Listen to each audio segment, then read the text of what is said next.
And now, Brandon Thiccc Schaub. Well, hello, kiddos. It is Tuesday, May 28th. Hopefully you guys had a great Memorial Day with the fam, friends. What'd you guys do? Very cool. Case, I can guess what everyone did in this room. Case tried to play golf, but it's Memorial Day, too busy. You sat and watched golf. Yes. Boom. Chin, you drank for sure, and then did you meet up with friends and go into the woods? No, not this weekend. No? But drank for sure. Drank. All right, got that. All right, got that right. I was in San Diego with the kiddos, went to the Padres, dropped my truck off in Tijuana, a little nerve-wracking, but had nothing to worry about. Great work got done there by my boy Sergio at Carbonatics. Yeah, man, that's about it. When's the last time anybody went to like Gaslight District or downtown San Diego? A long time for me. It's the purge now. It's bad? rough down there. Yeah, man. It's my literally top 3 favorite places in the world. I love San Diego. I love me some San Diego. Down there's tough right now. Kiddos were not having the best of time strolling the streets. And I was like, oh, it's just different. Okay. Just different. By different, I mean way worse. That's all right. That's all right. They'll clean it up down there. Probably not. That's all right. There's other places you can go. It's still great around San Diego area. Just avoid the downtown Gaslight and all that stuff after midnight unless you want to die. But you'll figure it out. Outside that, man, we got some... June is here. June is damn near here. And I told you, just hold down the fort. Hold. Because the UFC is coming, and they are coming strong in June. It is extra tasty for all you haters out there that are hating on the UFC and the schedule and the Apex fights. All good. But that fight in Milwaukee, or where the hell it was, that thing was lit, and that should have wet your beak a little bit. But now we're here, and we got UFC 302, and it is a fun one. Again, is it UFC 299? Is it 300? No, but boy, it is a damn good pay-per-view. The top 3 are tasty. Top 3 are super tasty with Islam Makhachev, Dustin Poirier, the Diamond Kid himself, Sean Strickland, Paulo Costa, Kevin Holland, Michelle Olszewski. Okay, I call him Michelle O. Michelle. Oh, wee! All right, against Kevin Holland. I'm looking forward to it, man. I'm looking forward to it. DraftKings, shout out to DraftKings. We rode with them for a while. It's disrespectful. They have our boy Dustin Poirier a plus 490 and Islam Makhachev at minus 675. How dare you? How freaking dare you? I get it. On paper, you're looking at Islam, you're looking at Dustin, and the history would show you that you ever looked at the stats in a title fight, 35 and over? They've never won. It's like 0 and 18. It's tough. You don't have to look that up, Chin. Those are facts. No. The guy over 35's never won. At lightweight, it is what it is. So that's another kind of knock against Dustin Poirier. I don't care about any of that stuff. It's Dustin the Diamond Poirier. Can I sit on this show today and make a case for Islam? Yeah, it's too easy.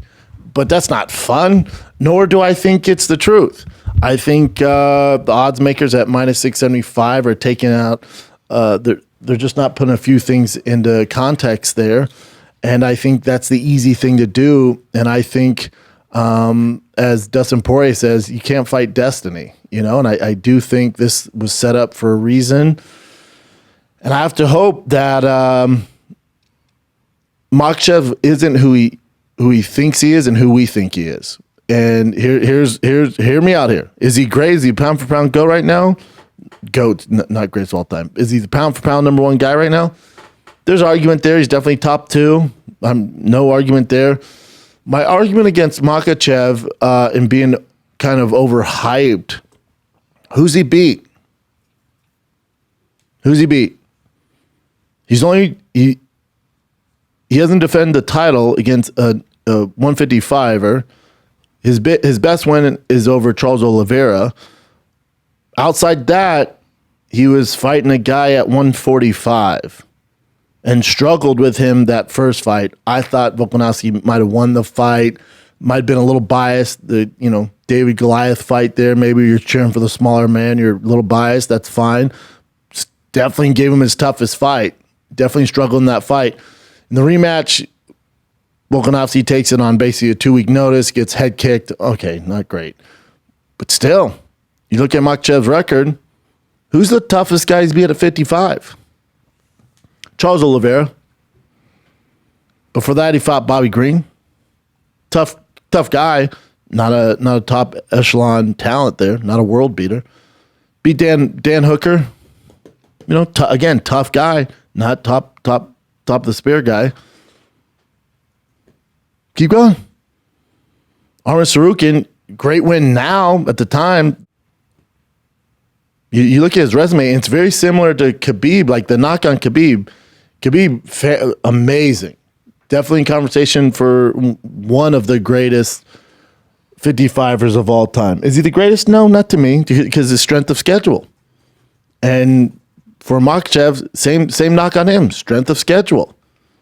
55 is stacked with murderers, and he's kind of avoided all of them, hasn't he? Now, it's not Makhachev going no and picking and choosing who he's going to fight.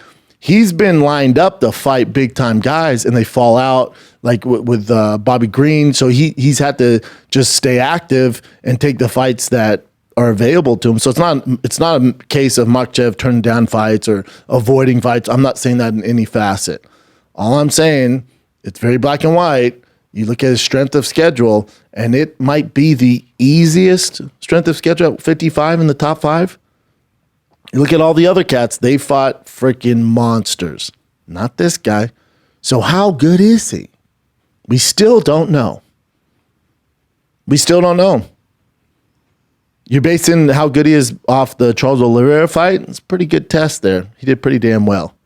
But still, it's not the SEC of fighting here, where he's fighting against the Alabamas, the Georgias, the Tennessees, the Florida, over at Mississippi's. It's not that. He has a pretty easy schedule here. He's passing the test. But again, he's that team that gets in the BCS playoff bid, and they're undefeated, but they haven't played nobody. And then they go against a 2-loss SEC team, they get their ass whooped. That could happen. I don't know. Makhachev's pretty damn good, though. Pretty damn good. I'm sure everybody you listen to, they're going to tell you how Makhachev's the best and all that. And I'm all for that. I think he's that good. He's fucking good. I think he's Khabib 2.0, but he's more athletic and he has way better striking. Is his grappling as dominant as Khabib? No, but if Khabib's grappling is a 10 best we've ever seen, Makhachev's like a 9.9, but with way better striking. Way better striking. So if they're in a video game and you're taking the average of everything they do well, Makhachev's ranked higher in the video game than Khabib and in real life. I think he's a more athletic Khabib, and I think he has better striking by leaps and bounds, not even close. So the knock on Makhachev is strength of schedule. It's awful. Let's just be honest. It's awful. And compared to Dustin Poirier, remember the best win Makhachev has at 55. Take Volkanovski out of it. He's not there. That's a 140. That's a ballooned up 145er. So he doesn't even fight at 155. So let's take those 2 fights out of it. His best win is 1 win over a top 10 guy in Charles Oliveira. Outside that, he has 0. Hasn't even competed against top 15 guys. He has 0. Let's take a little break, kids. Talking about everything UFC 302, because, boy, Father's Day is coming up. Dudes, dads are in the knives. What if I told you there's a monthly knife club? That's right, the ultimate subscription service for knife enthusiasts and outdoor adventurers, or just dads who like knives and do weird stuff with them. All right?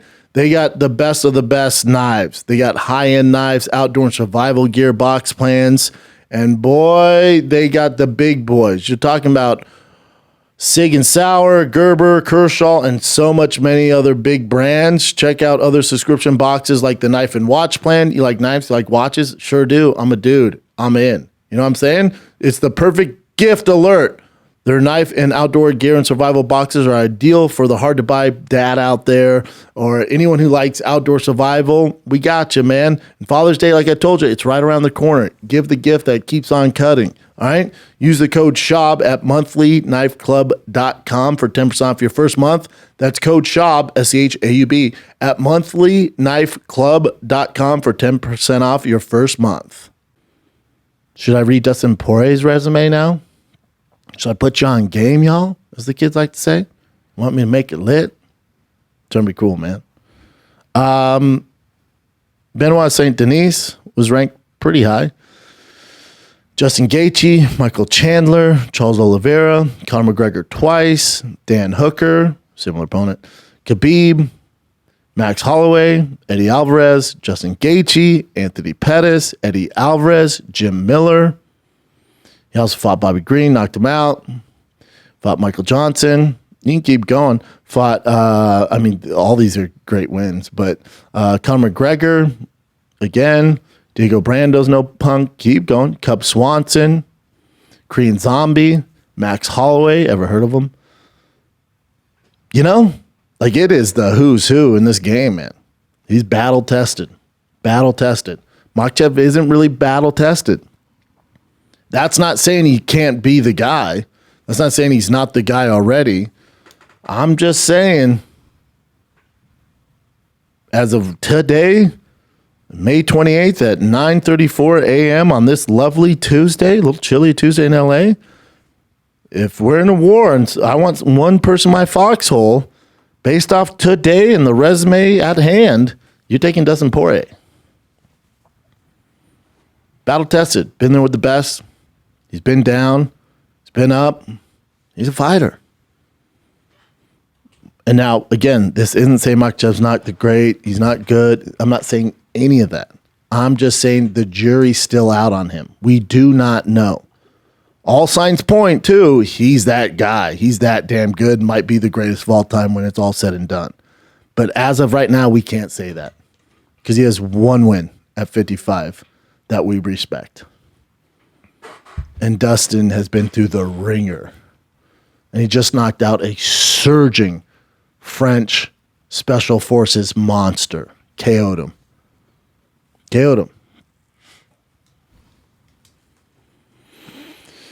So you got to hope that this stat of a guy over the age of 35 or over, has never won at lightweight in a title fight. You got to hope Dustin Poirier is the exception. Because otherwise, it's no fun. Otherwise, why watch? If you're just going to read the stats, oh, this guy's only lost one fight, this guy's younger. And he's not that young. He's 32. But I'm just saying, if you're going to go through all that, don't buy the fight. Don't read that stuff. Don't read that stuff. Is Poirier going to take him down? Yes, 100%. He's been taken down before. Is he going to lose rounds? Yes. Is he probably going to, unless he clips him, if it's going into the third round, is he going to be down the scorecards? Yep. I don't care about any of that. Dustin Poirier's been there. He's been there before. He can pull this off. He can pull this off. Anybody's going to pull this off and be the outlier who's never won a fight over the age of 35, man, my chips are all in on Dustin Poirier. All in. If I have to bet against a guy to get it done, it's Dustin Poirier. He can do it. Hits like a Mack truck. Crazy IQ. Better. His one advantage is on the feet with his boxing. Islam will entertain that. He's not like Khabib where he's just pressuring by all means to get you down.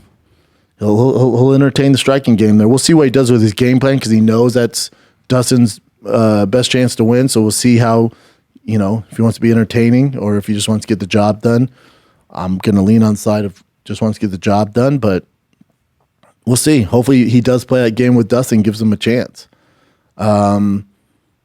Dustin right now, I think he's even selling guillotine merch.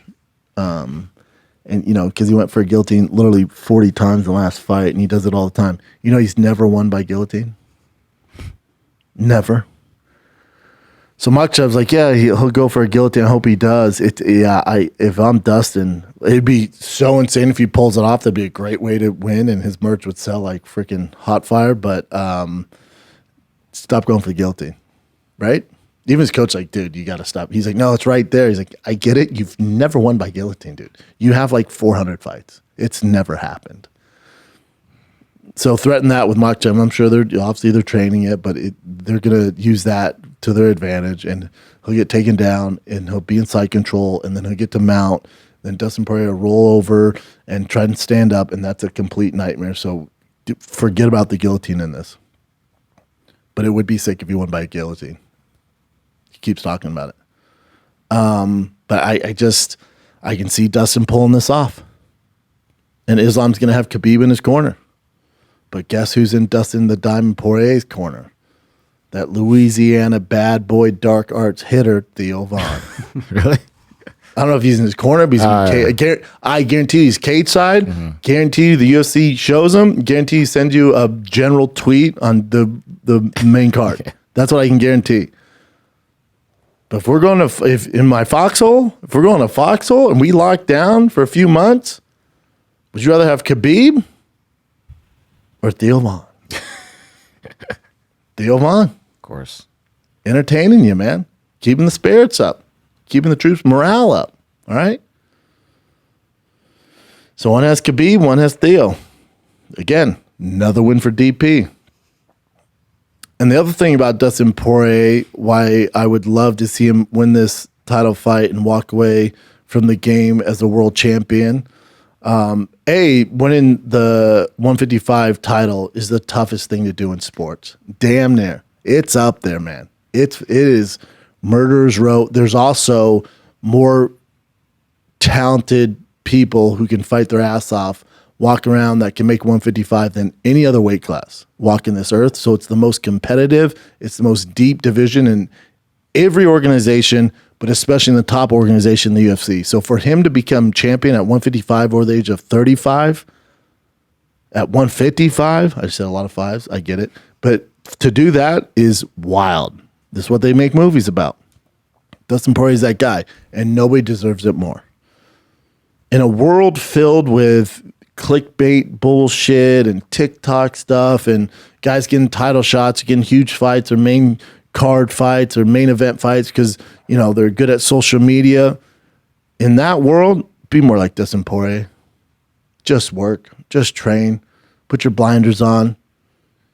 Get main event fights and get title fights because of your fist and your skill set, not because you're good at TikTok or selling merch or selling this or because you're collabing with this famous person or, you know, you're walking the runway or doing this bullshit or you're in this movie.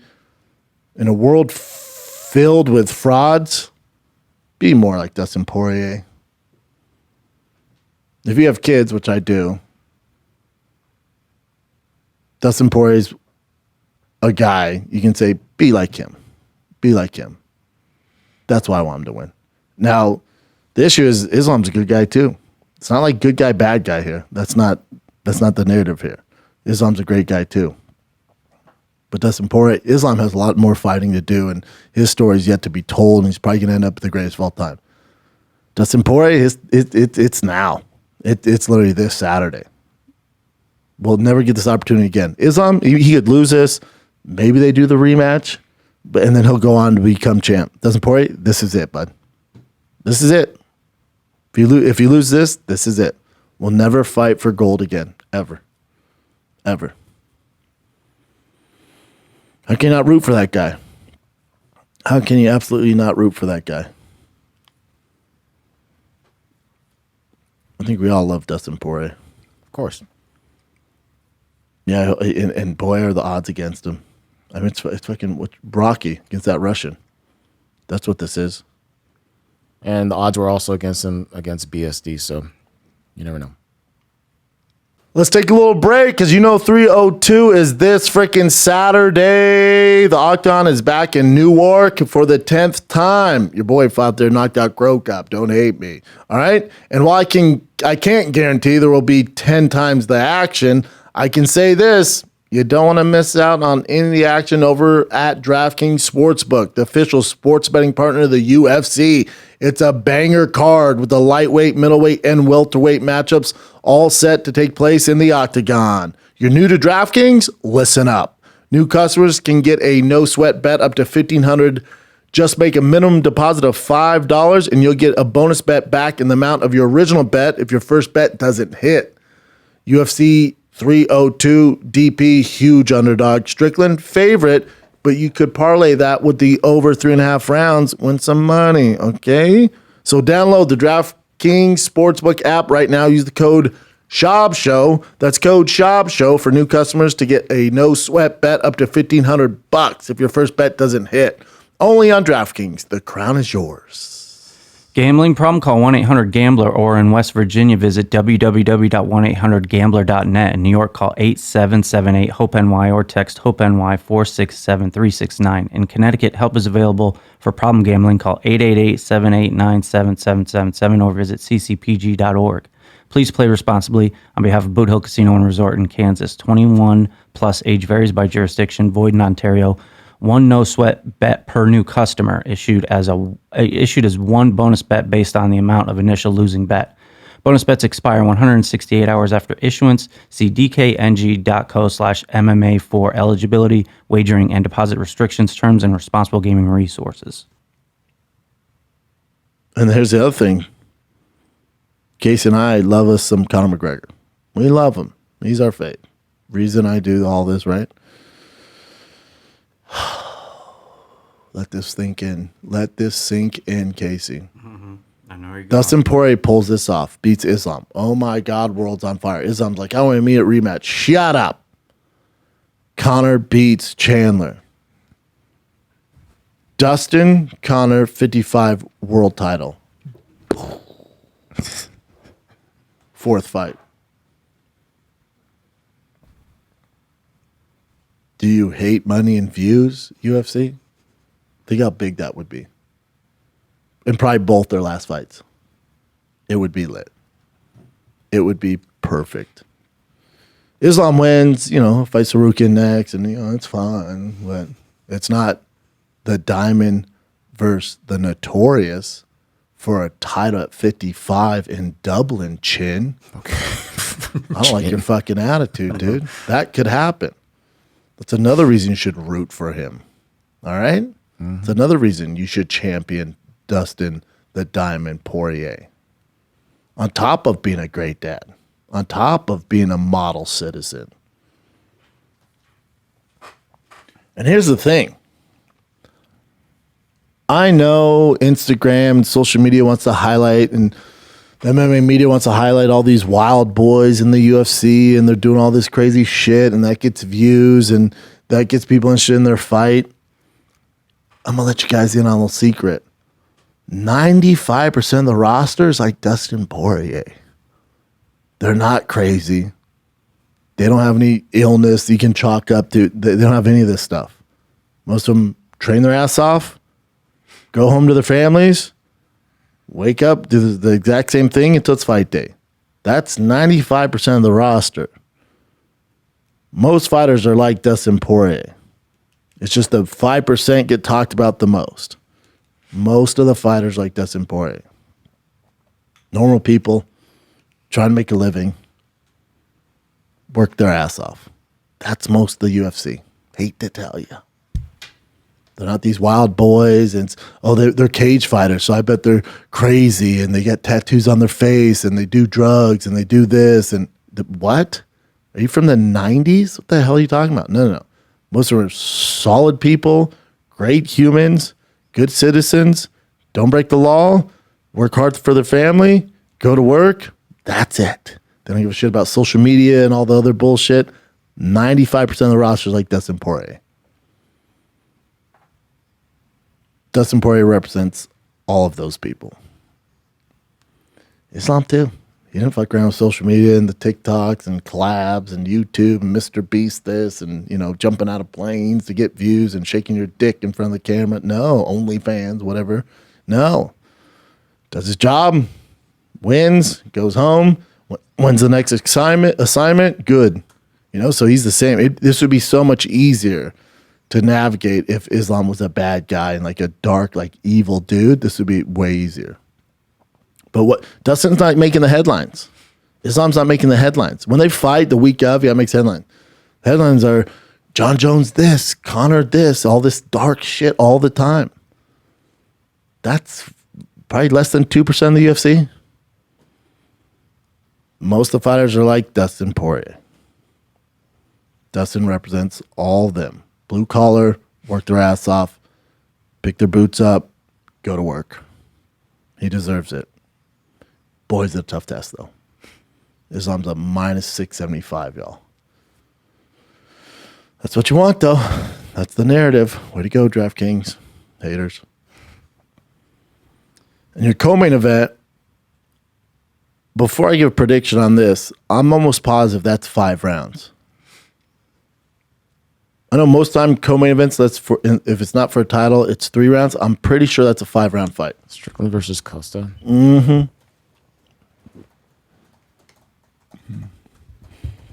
Because depending what that is, will dictate. According to Thiccc. And that was 16 hours ago. I'll take it. Let's run with it. Oh, you Google it. First thing says it's 5 rounds. I'll take it. That's my research. Thank you. So it's 5 rounds. Strickland all day. 3 rounds, different argument. 5 rounds, I think Paulo's only gotten 5 rounds once in his life. Paulo Costa might be the most talented guy on the card. Might be the most talented individual on this card. Not very active. I don't think he fought at all last year. And prior to that, he was fighting about once a year. So let's see. So 2017 did work, right? That's when he burst on the scene. He beat Johnny Hendricks. Like, oh my God, this is crazy. The next big thing. He got a TKO over Uriah Hall.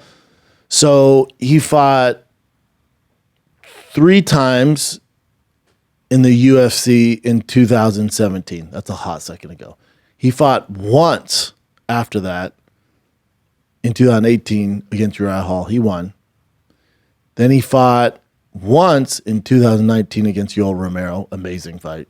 That was prime Costa. I mean, that boy's bodied up, skill set, ridiculous, right? But again, none of these have gone 5 rounds. None of them have gone past the 3rd here. So just keep that in mind. So he beats Yoel Romero. He's undefeated. He's 13-0. So he fought once in 2018, once in 2019. 2020 is his year, right? He fought once, and he got knocked out by Izzy. And that was in the 2nd round. Takes the entire year off, fights once in 2021 against Martin Vettori. He lost that one. Okay. And then 2022 comes, he fights once, and he fought at middleweight. And, it was in Salt Lake City, Utah, thin air up there. I get it. And it was not the most glorious fight. But again, if you're taking years off, dude, we expect, a good product. Tough fight. But he won that one, unanimous decision. Again, he fought once. 1, 2, 3, 4, 5. In 5 years, he fought 5 times. That's once a year. So he fights Luke Rockhold in August of 2022. Goes to decision. Then he takes 2 years off. Not 1, but 2 years off. Comes back, looks amazing against Robert Whittaker, but loses. Landed a great head kick. My God, that was good. Had a good outcome. Robert Whittaker is the Grim Reaper. He's the gatekeeper to get to the title shot. He's the best of the best, not named Izzy or Strickland or Duplessis at fucking 185. If you can edge it out with Robert Whittaker, you deserve a title shot. He gave him all he can handle. Again, not 5 rounds, 3 rounds. Robert beat him. So he's not very active. Hasn't gone 5 rounds in 3 years. The one time he did go 5, he lost. You think he's going to beat Strickland? Be tough. Be very tough. Couldn't be a worse matchup for Costa. And I'm still on the end of, I think Strickland beat Duplessis. That was a split decision. Again, if it's 3 rounds, Costa can apply more pressure. He can be super physical like he was against Yoel Romero. 5 rounds, he just can't get it done. Unless in his head, the game plan is, fuck the 5 rounds. Let's, like, basically, if we can't get done in the first 2, we're screwed. It'll be tough to get it done in the first 2. Unless Strickland just has some mental error, which I think he learned from the Alex Pierre fight. Dude, avoid those big shots early on, and it's gonna be like a tidal wave. The Sean Strickland tidal wave is intense at 85, especially 5 rounds. The first 2 rounds are going to be a little dicey for him. He might get wobbled. As long as he doesn't get murked and flatlined, if he survives, all you got to watch. Once it gets to that 2.5 mark in the second round, enjoy your winnings if you bet on Sean Strickland. You got to get halfway through that second round. You're going to walk through some Brazilian fucking secret juice fire. But if you can survive that secret juice fire, bud, he's going to melt him. He's going to melt him like acai in Brazil in the summer. He's going to melt him. It's set up for Strickland to absolutely melt him. But again, you got to get through 1.5 rounds. We have to get through that. It's going to be tough. He can do it, though. He can do it.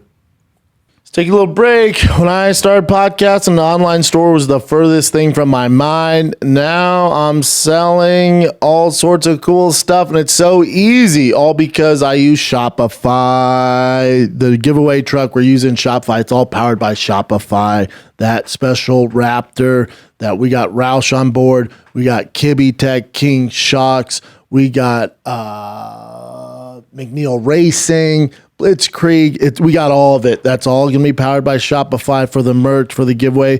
Announcement coming soon, but Shopify makes it so freaking easy. Shopify is the global commerce platform that helps you sell at every stage of your business, from the launch on online shop stage to the first real life store stage, all the way to we just hit 1 million order stage. Shopify is here to help you grow. All right, Shopify helps you turn browsers into buyers with the internet's best converting checkout, up to 36% better compared to other leading commerce platforms. So Shopify is your one-stop shop for everything. And they got 24/7 customer service, because business that grow with Shopify. Sign up for a $1 per month trial period at shopify.com/shop, all lowercase. Go to shopify.com/shop, all lowercase, now to grow your business no matter what stage you're in. Shopify.com/shop, all lowercase. Cha-ching. And then after that, the card's solid. But those are the 2 you're buying it for. Kevin Holland taking on short notice. Shout out to Kevin Holland, such a savage. Tough fight. Very tough fight. Almeida's back. It's not going to be a striking war, tell you that much. This one's going to be, those top 3 could be your fight of the nights. Those are going to be your performance of the nights. But as far as like fight of the night, that Kevin Holland and Michael O is going to be tough to beat. Sean Strickland, Paulo Costa, depending how Paulo fights, that could be a great fucking fight. And Islam Dustin, that's going to be one of those ones that, Islam's, again, he's going to have a lot of success early, maybe get him down, wear him out, but Dustin's never out of the fight. That could be one of those Hail Marys, gets it done. That's what I hope happens. We'll see, y'all. You guys excited for this one or no? Mm-hmm. Of course, every UFC. I mean, every numbered UFC. Some great fight nights, but some fight every nights are number. lit, yeah. That fight night in June 22nd, Abu Dhabi. Dog, that thing is tasty. Robert Whittaker, Hamzat. You seen the picture of Hamzat later with shirt off? I don't trust those pictures anymore, dude. Hater. It's all good. Hater. Again, we're going to walk through some fire to get to that June 22nd, but yeah, by fire I mean pure shit. But this one, Whittaker, Hamzat. Now here's a question. Let's say Sean Strickland goes out. Let's say he mollywops Paulo Costa. I'm talking performance of the year, beats the brakes off him, gets him out of there late first, early second. You're going to deny him a title shot? Because Dana's gone back on his word before. He goes, winner of Whittaker, Hamzat, guaranteed title shot. Actually, he said if Hamzat wins, he gets a title shot, to be corrected. But if Strickland goes out there and absolutely starches Paulo Costa after losing a split decision, which I think he won for a title, you're just going to, what are you going to do with Strickland? I'd make Strickland Hamzat fight to get to DDP. We'll see what they do. What do you got, Jen? Just a real quick one. This happened over the weekend. And the main thing about this is that Paige Van Zandt, okay, so Paige Van Zandt was fighting a girl named Elle Brooke. She's like, I'm familiar with the word. OnlyFans model. I'm familiar. She did some boxing, but she usually boxes just regular I think mostly influencers, right? Yeah, dude, she can box. She dropped Paige. Yeah, that in the right first hand was round. filthy. So that was kind of interesting. Yeah. So and then it was it a draw? Split draw. Split draw. Wow. So nobody won, nobody lost. It's a tough look for Paige. I love Paige. It's a tough look, right? Because she's When you're fighting like fighter, legit, yeah. you're fighting the UFC, you're fighting in bare knuckle, then you're fighting this Ellie, what's her name? Elle Brooke. Elle Brooke. And she was like, I heard her on Hawani's show. She's like, I mean, I'm not even a real fighter.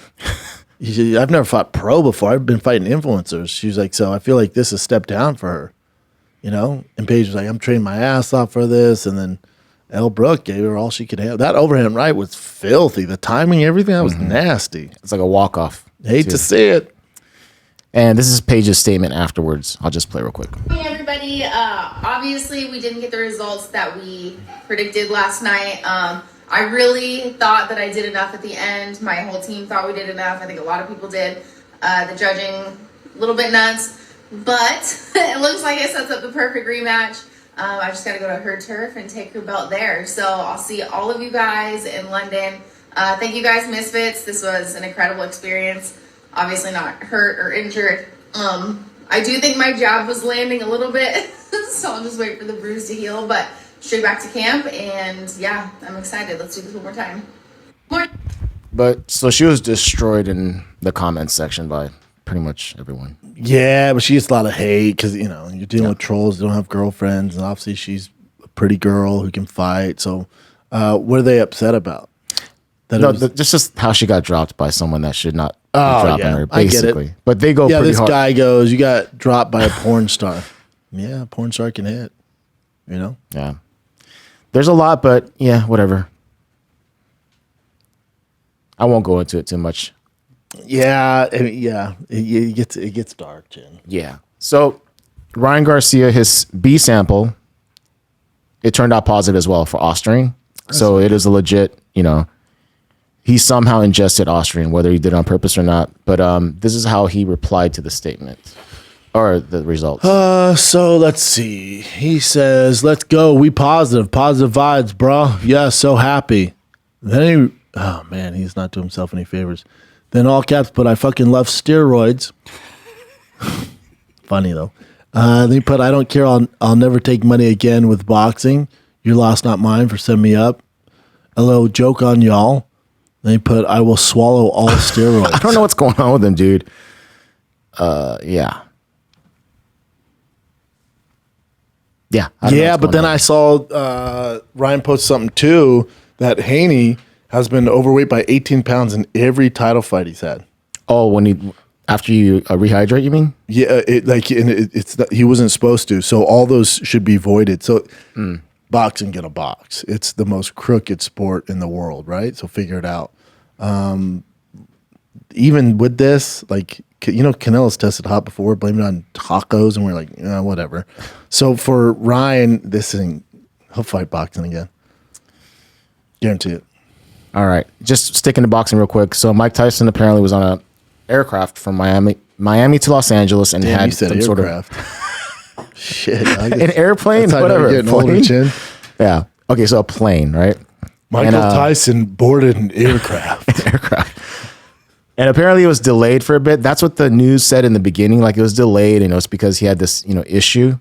People were saying it was really hot, and then I guess Michael had some sort of issue. Hold on. It turns out to be, I'll let his guy talk about it. There was a lot of buzz when he left the Admirals Club and got to the gate. A lot of fans recognized him. Yeah, no shit. He has a tattoo on his face. It's Mike Tyson. And a few people got pictures. He was very accommodating. And then he was escorted away from the gate because the flight was delayed because the gate person said that the plane was too hot. He had been sitting all day and had to cool down. Have you ever gotten on a hot plane? It sucks, dude. It's the absolute worst. I get sick. Yeah. He was in first class, slight flex, but we were at an exit row. I was. Okay. They asked us to stay on the plane and landed so paramedics could enter. Then they said, he's a really important passenger, so we want to make sure he's okay. I knew it was him, but I just mouthed the words, Mike Tyson. And she nodded her head yes. And this is what his manager says. Thankfully, Mr. Tyson's doing great. He became nauseous and dizzy due to an ulcer flare up to 30 minutes before landing. He's appreciative to the medical staff that helped him. And nothing's wrong with the fight. It was just an ulcer flare. So, yeah. Yeah. I mean, yeah, he's old dude. I mean, I'm not that old, but when those planes get hot, dude, I get so sick. I'm just. It's just so uncomfortable. Oh, it's horrible. God, there's nothing worse. No. Yeah, nothing worse than a hot aircraft. Nothing worse. There you go. By the way, way, nothing worse than a warm aircraft carrier I'd rather be cold when it takes flight. Yeah, they're usually freezing. Then you could just put stuff on, a hoodie or whatever. But hot, you can't do anything. Shout out to aircrafts. All right, for UFC 303, the Conor card, Conor Chandler card. Take my money. Yeah, Ian Garry versus Michael Page. But is it the co-main event? I thought it was, but no. It's so Jamahal Hill is going to fight Carlos Ulberg, the dime piece dude. Great fight. And then Carlos just fought a couple weeks ago. I still think Ian Machado should be co-main event, but I think this fight's bigger too. But this fight's bigger. Yeah. Yeah. That's a great fucking fight. Now here's the thing with this. Go back to that chin. Here's the thing with Ian Garry and Michael Venom Page. Here's the problem with this. Some, like, in our heads, you hear an announcer like, oh, this can be lit. Okay, be careful what you wish for. Sometimes we get two elite strikers that want to counterpunch. You can basically, when you're playing Street Fighter and you walk away and leave the controllers and they're just sitting there like this, you can get that sometimes. Be careful what you ask for. I think it's going to be great, but you sometimes when you get these elite strikers like this, it can be a real snooze fest. You guys know this. We've all seen it. But Ian is good on the ground too, so I think if anything, he'll just take him down if he can get to him though. That's a good point. Yeah, but that Great is a fight though. Yeah. That's huge. This episode of the Schaub Show UFC 302 Breakdown is brought to you by Progressive Insurance. Let's face it, insurance can be overwhelming. You don't know what to do, but that's why Progressive, they got you covered, man, because you can give their nifty comparison tool a try, and you might just find getting the right coverage for you is easy. All you need to do, visit Progressive's website, get a quote with all the coverages you want, like comprehensive collision coverage or personal injury protection. Then you'll see Progressive Direct Rate, and their tool will provide options from other companies all lined up, ready to compare, so it's simple to choose the rate and coverages you like. Press play on comparing auto rates. Quote at Progressive.com. Join the over 28 million drivers who trust Progressive. Progressive Casualty Insurance Company affiliates. Comparison rates not available in all states or situations. Prices vary based on how you buy. Progressive. And then we already just mentioned this, Ulberg versus. Now here's the thing with Khalil Roundtree basically took bad protein powder, and they only suspended him not long. Well, one commissions for 2 months, I think, which is simple. Which is nothing. Yeah. It just fucked him for the fight. But for Carlos Ulberg, he burst on the scene, right, with that last knockout. I mean, he's been in the UFC a hot second, but with that knockout, he just starched homeboy, which is great. Metafield. And now, Metafield. And now you're fighting Khalil Roundtree, who's just a world champion. Jamahal Hill. I'm sorry, Jamahal Hill, who's just a world champion. You're jumping the queue so high. Some analysts are going to say it's too much too soon. If he were to beat Jamahal Hill, then what? I get all that.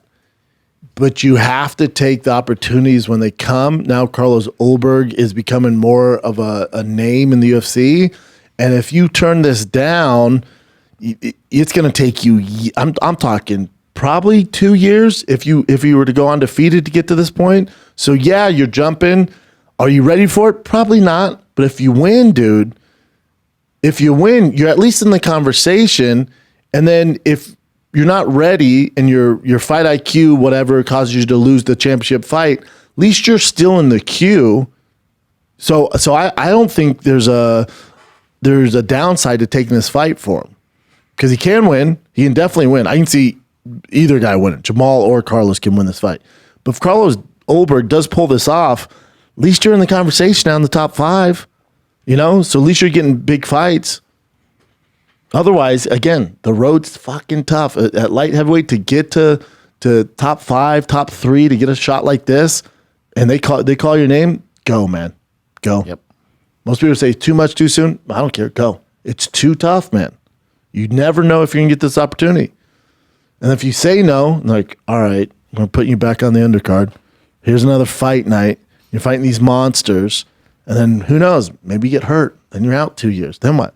Next thing you know, you're staring 35, 36, 37 years old in the face. You're just never going to get that opportunity. Shit happens, dude. People get hurt all the time.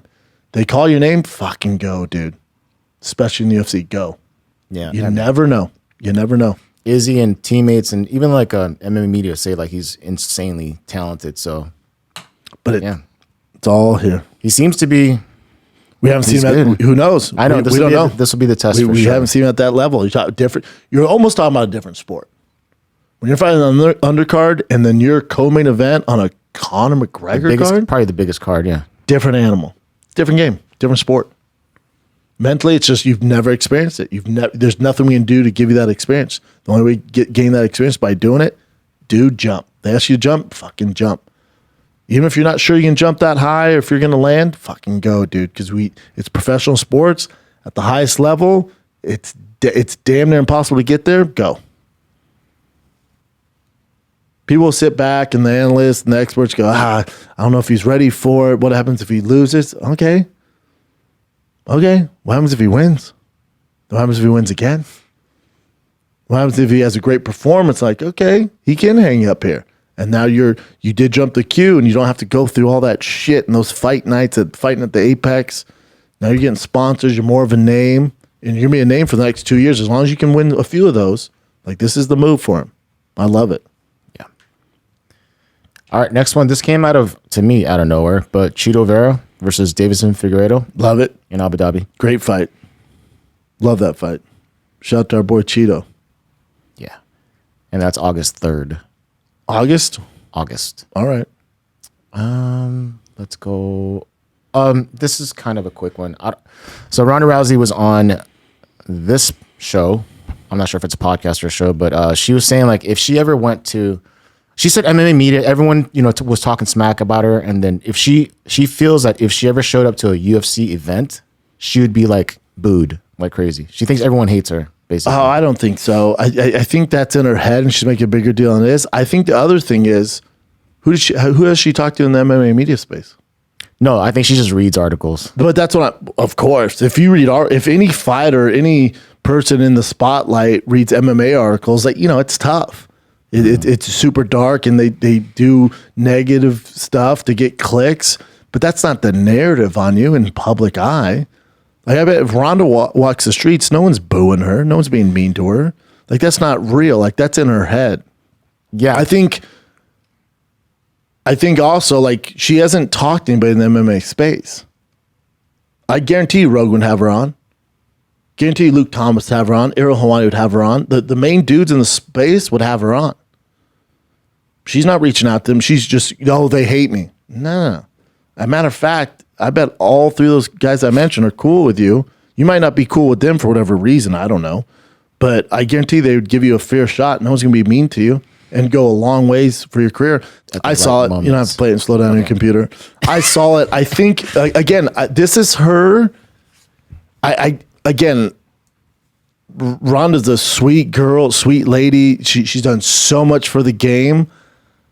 I don't know who she's surrounded with. I'm not saying Travis. That's different. Her management team, like PR. You said her PR team. She has the same manager as The Rock. They're not in the space. Whoever's directing her to take this narrative of playing victim, I'm gonna get booed if I showed up, and the only reason I lost is I didn't have the right mouthpiece. All that shit is not the way to go. She just needs to face it head on, take your lumps, and move forward. And people love Ronda. The narrative out there, and again, online, I'm sure everyone hates her. Okay, that's not real. It's not real. She walks into any goddamn Starbucks, any restaurant, dude, people would freak the fuck out. People love Ronda. But again, if she's online or if one of her managers, someone on her team's like, oh man, your last interview, people were saying this. And that, again, that's all for clicks. That's not real. None of that's real. Go walk the streets. Go get ice cream. Let me know how many people are mean to you. Take a walk around your block, because you might live in like a farm or some shit. But go to Santa Barbara. Walk the streets of Santa Barbara. Let me know how many people are mean to Ronda's face. None. Yeah. They love her. She needs to get out of this bubble, and she needs to confront the MMA media. Her and Dana are close. Tell Dana, hey, I feel like I'm missing the boat here. Can you set up some MMA interviews? Her on podcasts would be great. Yeah. Great. Just different podcasts. Yeah. And here's the thing. The problem with this like clickbaity stuff, like Ronda's super smart, well-spoken. She knows, she's very aware of what's going on. Except when it comes to this stuff. Because somebody's in her, I don't know who the fuck's telling her all this stuff. She just needs to get on the right platform with the right people and talk to the MMA media. Right off the bat, I think Ariel and Morning Combat, that would be awesome if she was on those shows. Just one-on-one with Luke Thomas. Yeah. Just go one-on-one with Luke. Really, go one-on-one with Rogan. That'd be the best. But I don't think Rogan. Oh, she does have a little issue with Rogan, I think. But Rogan doesn't have a beef with her. No, but that's why I just talked to him. Yeah, there's no beef. That's what'd be good. The for them. only beef is on her side. Rogan loves her. I'm sure Ariel has no issue with her. Luke has no issue with her. The issues are with her. They were critical, but it was just how she handled Everyone stuff. was critical. Yeah. And that's fair. Part of her growing is being like, yeah, I fucked up. Everyone loves a comeback story. Mm-hmm. No one's writing Ronda off because the way she dealt with the media and being, sour about what happened. Okay. She's like, yeah, it was stupid. I messed up. Holly, fuck, what a great kick. Boom. All good after that. All good. That gets accomplished. If she went on Rogan in the first 5 minutes, then the rest of it, you can get to know Ronda for 2 hours and fucking 50 minutes or 55 minutes if it takes 5 minutes. The rest of it is just you guys getting to know the real Ronda. That would destroy view-wise, the narrative. That's what she needs to do. And nobody will take better care of her than Joe Rogan. Mm-hmm. He has no issues with her. Zero.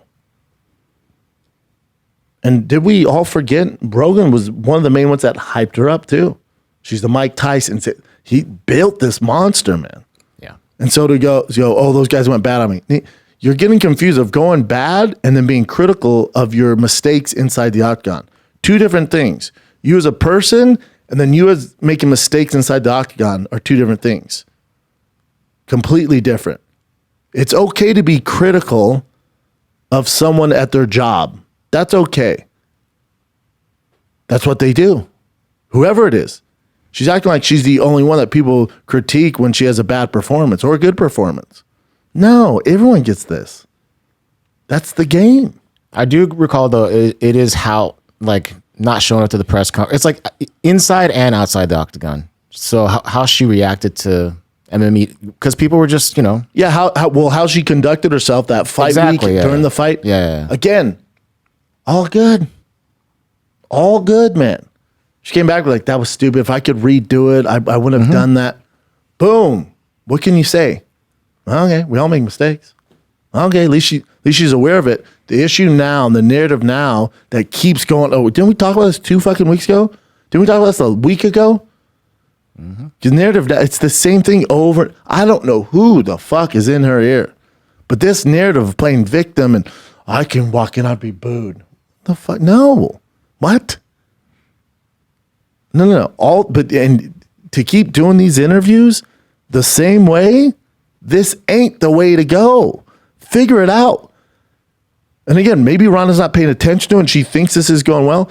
Somebody on her fucking team taking 10%, wake the fuck up, dude. You're ruining her entire reputation. Is it on her? Yes. But you are paid to help her control this narrative.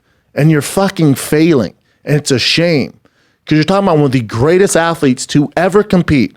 Fuck male, female. You're talking about one of the greatest ever. Judo, UFC, Strikeforce, ever. I know it didn't end well. All good. A lot of people's careers don't end well. But it's on you motherfuckers taking 10% of her income to do your goddamn job. Pay attention to the narrative going on. Go, ooh, I know we told you keep doing this. It's actually doing the opposite. It's not going well. Just be honest. Realize you made some mistakes. Apologize. Let's move the fuck on. You know what? Let me call Joe Rogan. You have the same fucking manager as The Rock. Call The Rock. His manager manages you. They clearly have access to Joe Rogan. Call Joe Rogan. Because this, you know what? Maybe the people that manage you or handle you, they don't have a fucking clue clearly what's going on. All good. All you fucks have to do, taking your 10% from Ronda, all you have to do, call Joe and get on there. He'll do the rest because he's a professional. Because he's a good human fucking being. Because he's the best on the planet. He's not going to light you up about this stuff. But when you start going down this road of poor me and this narrative of, oh, my mouthpiece and concussions, and you go, but, and he's going to check you on it. And you have to come face to face with it. And then you move on. And then we all move on. And you're going to realize nobody's going to boo you. No, Ronda's fucking beloved. Kids, young girls, what? The MMA fan base? You know how many dudes jerk off to her still? You know what I'm saying? No one's booing her. That's insane. But your fucking management taking 10%. This poor me story. No one's feeling sorry for you. You're one of the greatest to ever do it. And whoever's telling her different, fire them. Show a little humility. Say, I fucked up here.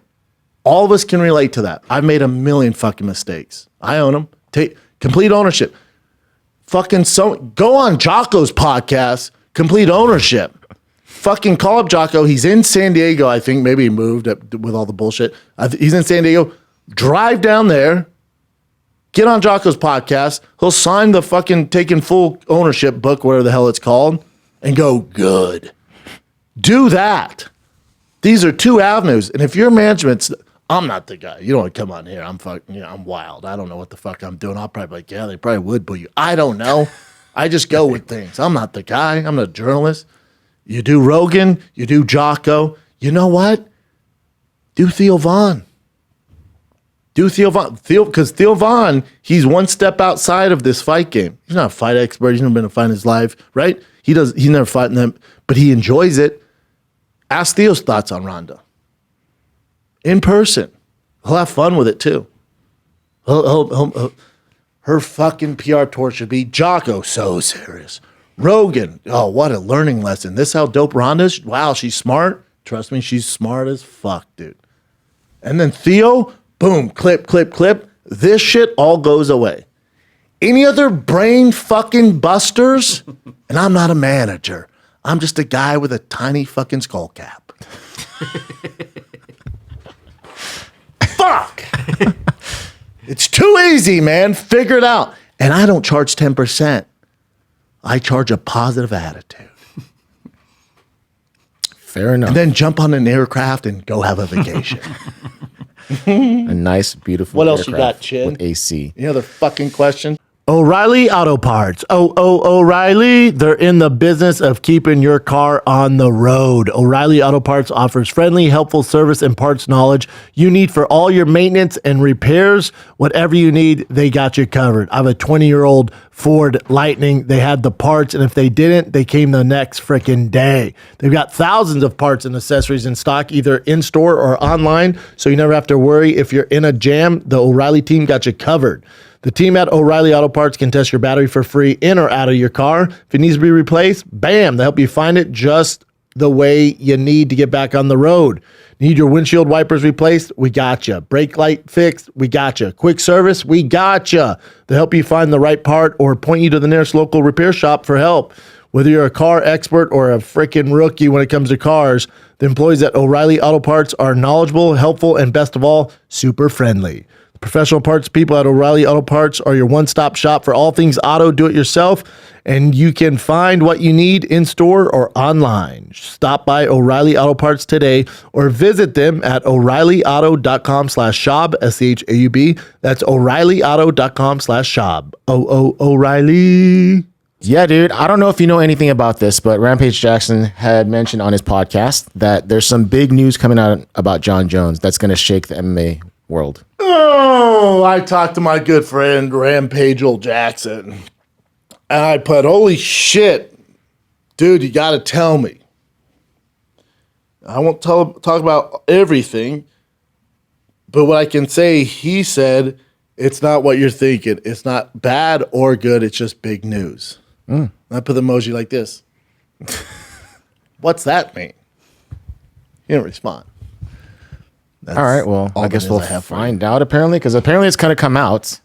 It's going to be like John buys fucking Jack Daniels whiskey or something. It's not going to be like some crazy, horrible shit all you guys are thinking. Oh, okay. Well, it's going to be like John put on running shoes and fucking ran a 4.740. It's going to be something like that. John invests in Tesla, something like that. You know? Right. All right. Here's a real quick one. So Joaquin Buckley, he made this comment about GSP. There's like this video footage here on his Twitter of GSP doing the Superman punch stuff. And then he goes, not going to lie, if me and GSP fought at the same age, 30, I'd knock out the GOAT, to be honest. And then he went back and forth with Cub Swanson. Does he have the same PR team as Ronda? I mean, again, that's the weirdest thing to say to you, like a legend. You're going to be talking for no reason too. I know, but here's the problem with the kids today. Because he's getting a lot of attention, right? We're talking about it, and I'm sure every show's talking about it, and fighters are coming, and he's getting all these comments. But he doesn't realize just because you're getting views and clicks and your name's in the media. I know they say all press is good press. For a fighter, maybe, yeah.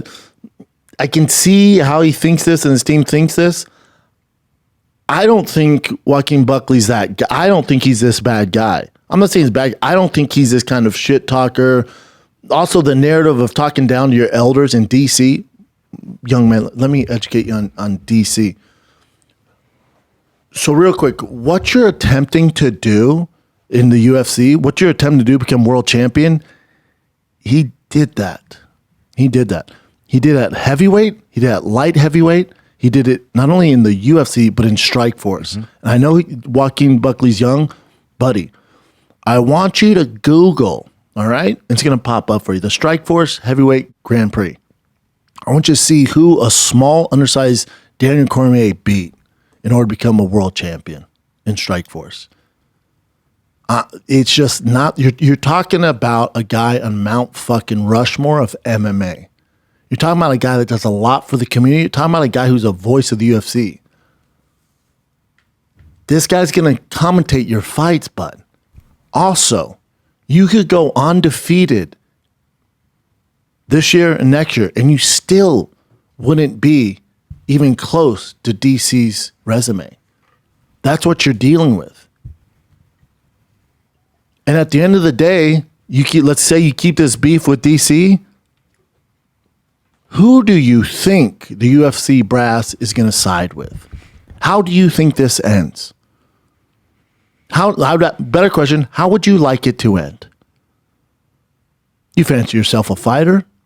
DC fancies himself a fighter even though he's retired? Do you think in any fucking reality, if DC walked in your gym, you would beat him up? No, of course not. That's fucking stupid, right? So again, my question for you is, how do you want this to end? How do you think this ends? You're talking about a guy who is keyed in with the UFC in every fucking facet. That promo that starts before you fight on the main card, DC's on there. The big UFCs, the biggest UFC pay-per-views, DC's on there. The ESPN shows, you know who they go to? DC. Who do you think has to talk about you? DC. Who do you think is going to be able to paint the narrative on you, young man? DC. And what did he do to you? He thought your call out of Conor McGregor was bullshit. Okay. So you decide to single out him? I just don't. Again, are we talking about you? Yes. Is he getting views? Yes. That's not good, dude. That's not good. There's a better way to go about it. Because again, Joaquin Buckley, amazing fucking fighter. Talented as all fucking get out. Just had a huge fight. But now we're talking about this. I don't think it's the way to go. What do I know, though? So definitely warranted everything he said about DC. This one is the new one he did about GSP, and Cub Swanson kind of went back at him. And Cub Swanson said some legit stuff too. So hold up. So again, so now he's on this narrative. Maybe somebody's in his ear going, dude, you're trending, dude. You're getting clicks, man. That when you talk to DC, that shit was dope. He's like, we can't just talk shit about DC. What else can we do? Cool. I'm going to repost a video of GSP and BJ Penn. Again, he's young. Maybe he's not familiar with the work. Bubba. You've talked shit about Daniel Cormier, GSP, and BJ Penn. It's so insane, but let's entertain this. So he's posted a picture of GSP's Superman punch against... It's a video that mixed martial art... Against BJ Penn. AUS. Yeah. So just the video is about how... it's GSP Superman punch against BJ Penn. If you know fighting or you've ever watched UFC, you know what the fuck we're talking about. He put, not gonna lie, NGO. If me and GSP fought at the same age 30, I'd knock out the GOAT. To be honest. And then Cub Swanson put, better men have tried and I couldn't do it. And couldn't do it. Yep. And then... They put, get your ass on a winning streak. First Cub talking about better men. Oh. I'll work on that, homie. Go ahead and keep chasing clout. Yep, that's all it is. Just don't disrespect the legend of the sport. You haven't done enough yet. Facts. Put disrespect, nah. See, you never once been on my page and couldn't talk about nonsense MF fighters fight. And for me, GSP is the GOAT. But in my humble opinion, I'd knock GSP out at this stage of my game. Just my opinion, ho. He says ho. See, it's just this young way of talking. It's just disrespect. And also Cub Swanson, bud. Look up his WEC days, buddy. It's Cub fucking Swanson, dude. So now you've offended GSP, BJ Penn, Daniel Cormier, Michael Bisping, Cub fucking Swanson. What are we doing? Chasing clout. And Cub put, I was being honest when I said better men have tried. You're sipping too much of your own Kool-Aid. I've been here. You've just got here. Have some motherfucking respect, little boy. And then he put industry full of hoes. So you see me, treat me like a little boy, please. And then this is what I like the best. Kevin Holland jumped in. Dude can't beat me. How the fuck can you beat GSP? Yeah, I'd probably pick Kevin Holland. I always wanted to ask you this, but why does Dana call you Big Mouth? Yeah, remember, but Kevin Holland did a very viral KO of Buckley before Buckley's KO of that other Empanada. I forgot how to pronounce his name. But yeah, that's what Kevin Holland's just being respectful too. He's like, dude, you can't even beat me. How can you expect to beat GSP? Yeah, and he wasn't being mean about it. No. He was just like, yeah, what are you talking about? I beat you, dude. I can't beat GSP. Why do you call you Big Mouth? It's like, what? Yeah, I don't. Again, I don't get it. I don't get it. He's so talented. It's just, how do you think this ends by offending all these legends? Again, maybe the negative MMA crowd likes it, and go get him, Joaquin. It's just not the way to go. Let's take a little break because UFC 302 is here, and maybe you're getting together with friends, family, you're having some drinks. Well, what if I told you by the time that main event rolls around, you don't want to be all out of it and just feeling a little woozy? No, man, you need to sober up. Well, I got a little something for you. Talking about Safety Shot. It's the world's first alcohol detoxifier that reduces blood alcohol content in as little as 30 freaking minutes. Get a sharper mind and body. You get liver support, well-being boost, gut support, and most of all, hydration. When you're drinking, you get super dehydrated. That's why Safety Shot's going to take care of you, man.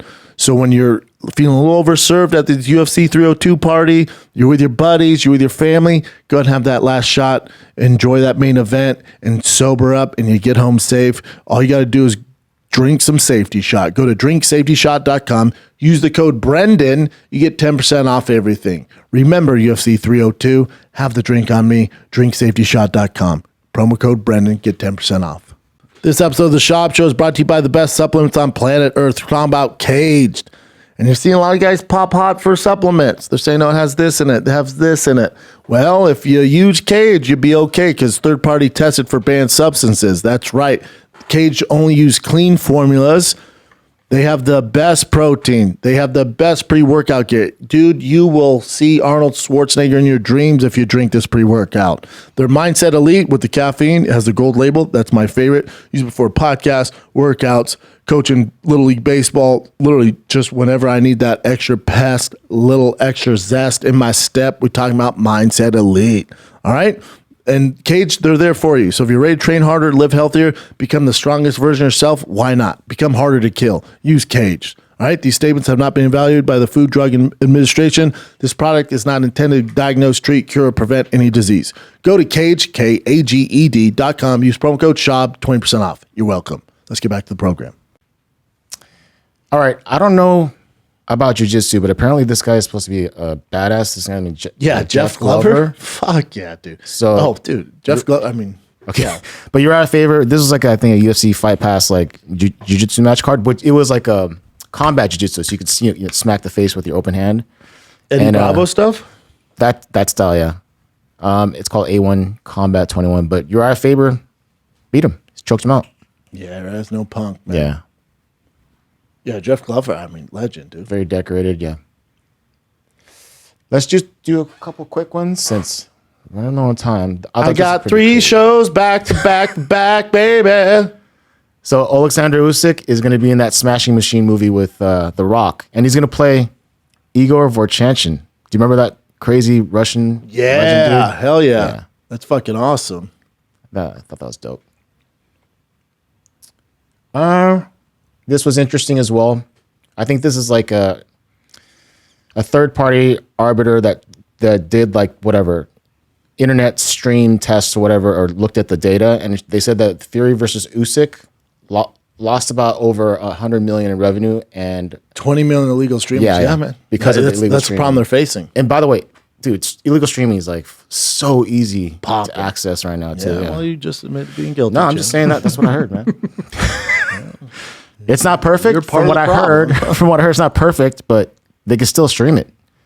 I don't know how do you fix that problem. Ask Dana. Yeah. You go after a few guys, make examples of them. One dude's doing like 4 years in prison because he streamed it on his phone at like a Dave and Buster's. Was it worth it, dude? Was it? He's like, yeah, it was. Those wings were fire. Yeah, so it's gonna be a problem till they figure it out. They'll figure it out eventually, though. But it doesn't affect Fury or Usyk's payday. That they have nothing to do with that. That's a it's just. But I mean, streaming in general. I don't know how they fix that problem. I don't either. Insane. Let's finish off with this one. So Conor McGregor posted recently on his Instagram of him partying in Dublin and having a good time.